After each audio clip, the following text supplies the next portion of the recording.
Para sa unang bugso ng ating balitaan, hindi lang isa, kundi 4 na opisyal ng pamahalaan na nagplano at nagkaisa para sa pagpapaaresto at pagsuko kay dating Pangulong Rodrigo Duterte sa International Criminal Court o ICC.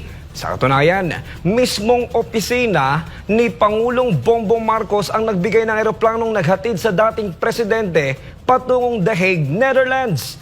Ang detalye mula kay Paul Montibon.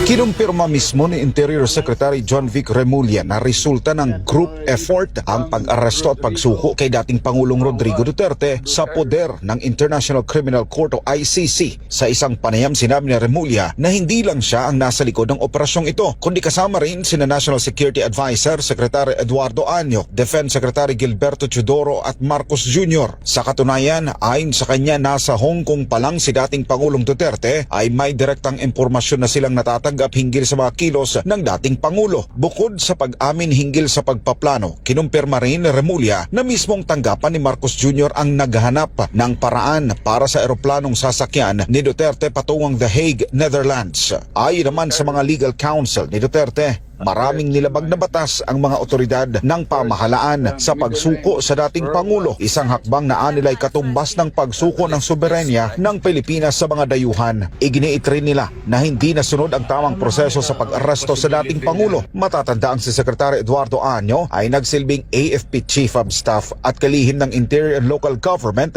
sa ilalim ng Duterte Administration, habang si Teodoro naman ay matagal nang nakikita bilang malapit sa pamilya Duterte. Pareho namang wala pang sagot o pahayag ang tanggapan ni Teodoro at Año hinggil sa nasabing issue. Kaugnay naman sa kasong isinampa laban kay dating Pangulong Duterte dahil sa programa niyang War on Drugs, kung saan sinasabing umabot daw sa 30,000 ang biktima, ay lumabas na 43 lamang ang tunay na nagrereklamo laban sa dating Pangulo.